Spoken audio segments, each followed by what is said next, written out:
Dans le cadre du 12e anniversaire de l'unité de recherche en pratique pharmaceutique, l'URPP, située au CHU Sainte-Justine et affiliée à la faculté de pharmacie de l'Université de Montréal, il nous fait plaisir de vous présenter un bilan des dernières années afin de souligner cet anniversaire. C'est aussi une occasion de faire le point sur une année de recherche évaluative sur les pratiques pharmaceutiques. L'URPP a été créée de façon informelle en 1996 avec l'arrivée de Jean-François Bussière au CHU Sainte-Justine. On a reconnu davantage la mise en place de l'unité en 2002 en se dotant d'un nom, d'une mission, d'objectifs et d'axes de recherche. L'URPP a débuté sa présence en ligne en mars 2011 en créant un blog, puis en amorçant la publication de ses propres annales pour certaines publications à partir de 2012, afin d'assurer le partage de ses connaissances de la façon la plus optimale possible. Ce 22 novembre 2014 marque le 12e anniversaire. C'est l'occasion de souligner un blog amélioré. Au cours des derniers jours, dans la perspective de cet anniversaire, des ajouts ont été apportés au blog, notamment une page sur le programme de stage, une page sur les thèmes, devises et marqueurs que nous utilisons désormais pour catégoriser nos billets, aussi appelés posts, d'une page équipe qui met en valeur les chercheurs, les collaborateurs, ainsi que les étudiants en formation et formés, une amélioration de la mise en page des annales et le développement d'une nouvelle page hyperlien qui comportera à la fois nos lectures dirigées ainsi que nos liens privilégiés.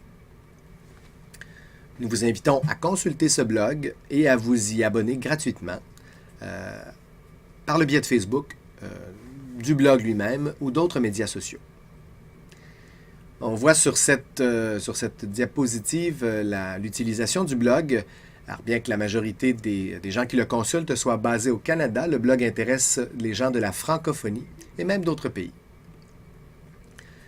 On retrouvera dans un article à publier ce jour, en même temps que cette présentation vidéo, le portrait des étudiants formés au cours des dernières années, tant des étudiants québécois que les étudiants étrangers.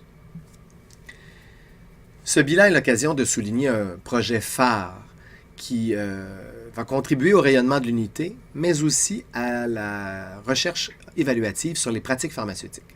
Le projet Impact Pharmacie, c'est une plateforme web internationale des meilleures données relatives aux rôles et retombées du pharmacien.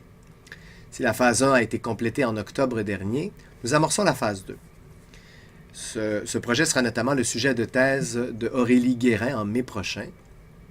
Ce projet inclut un blog qui, chaque semaine, met en valeur les publications les plus récentes sur le sujet.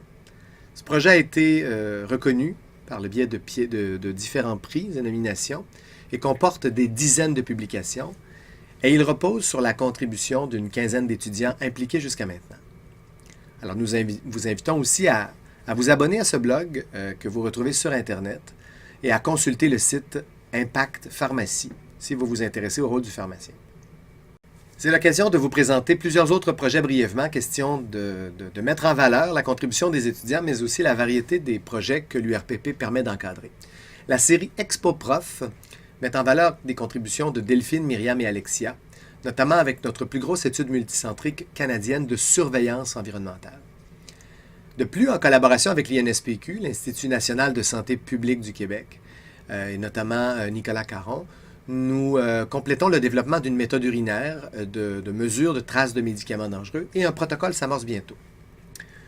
Une des chercheurs de l'équipe, Cynthia Tanguay, a été invitée comme conférencière d'ailleurs sur le sujet à Seattle récemment et nous participons activement aux travaux de mise à jour du guide de la STAS, l'organisme de prévention en santé et sécurité au travail. Dans le cadre de nos travaux, Myriam s'est intéressée à l'utilisation de l'insuline dans le circuit du médicament. Alors, l'insuline qu'on utilise tantôt de façon intermittente, mais aussi en perfusion continue, a fait l'objet de plusieurs communications afin de revoir les pratiques sécuritaires. Il faut aussi souligner les impacts de Aurélie, Audrey, Laurence, Virginie, Freya, Laure, plusieurs de nos membres de l'URPP qui ont contribué à la revue de nos secteurs cliniques dans une méthode reproductible. Et dans plusieurs revues, nous avons revu notamment le cas de la chirurgie et de la fibrose kystique, afin d'étayer la gamme des services et soins pharmaceutiques offerts. Julien et Emmanuel, durant leur séjour, ont contribué à l'implantation de près de 1000 pompes intelligentes. Et plusieurs communications ont permis de décrire les défis et les avantages de ces technologies. Il faut souligner les DDD, les doses définies journalières, Defined Daily Dose en anglais, d'Alexia, Justine et Cécile, qui nous ont permis de soutenir les activités de gérance des antimicrobiens ou d'antibiogouvernance. Il faut parler de la pharmacovigilance de Eve et de Lena.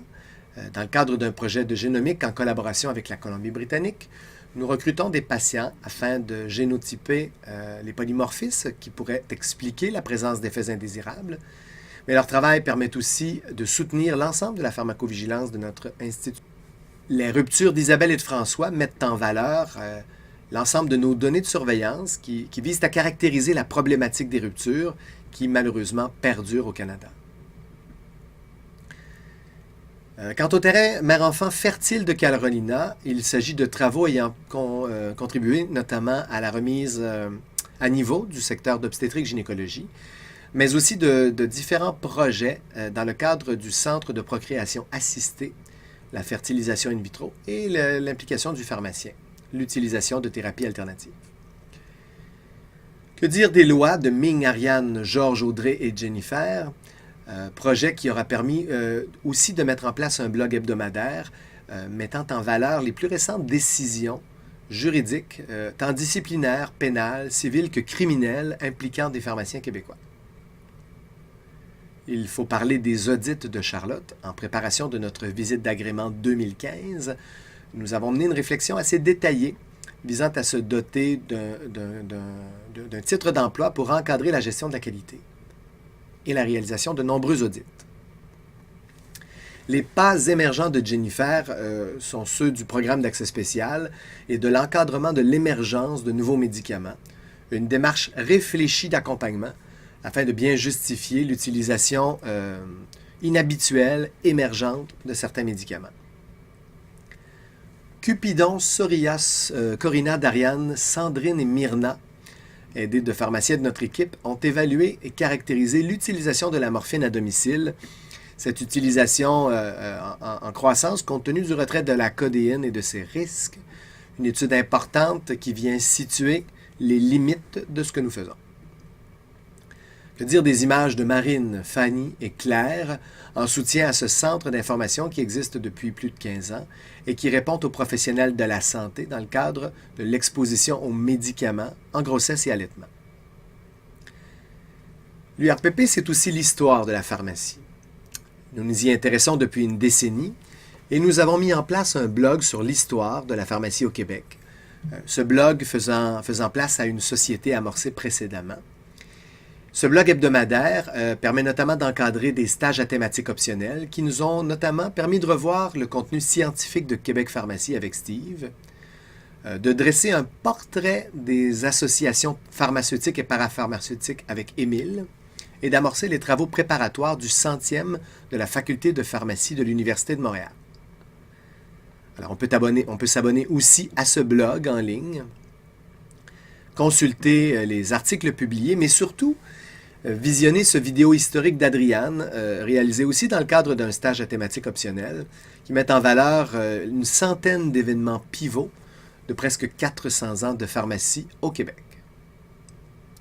Et l'URPP est aussi sorti de ses balises usuelles en s'impliquant dans le cadre de la réorganisation des soins de santé à Jacmel en Haïti, dans le cadre du volet du circuit du médicament. Et il faut souligner que plusieurs autres étudiants ont contribuent encore à l'heure actuelle.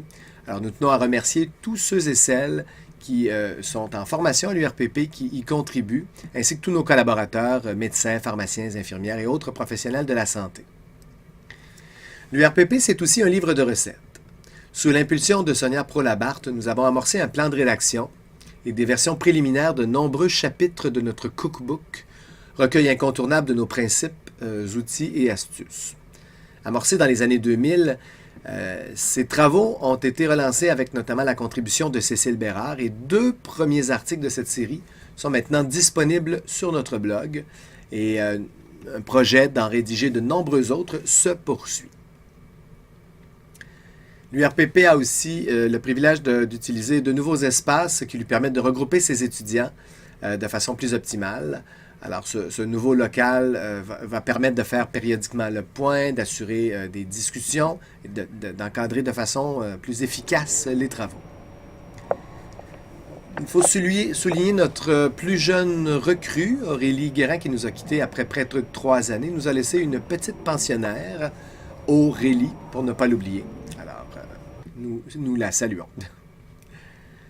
Alors, ces 12 années, c'est bien peu dans la vie, c'est l'adolescence de la recherche. Alors, merci à tous ceux qui êtes passés dans l'unité au cours des dernières années. Nous vous souhaitons une bonne année 2014-2015 et nous vous donnons rendez-vous à Paris en mai prochain pour le premier colloque URPP en collaboration avec l'Université Paris-Descartes. À cette occasion, nous remettrons la première édition du prix URPP 2015 et j'espère que ce sera une occasion de revoir certains d'entre vous ainsi que des collègues de la francophonie afin de partager nos réflexions sur l'évolution de la recherche sur les pratiques pharmaceutiques. Encore une fois, bonne fête URPP. Go!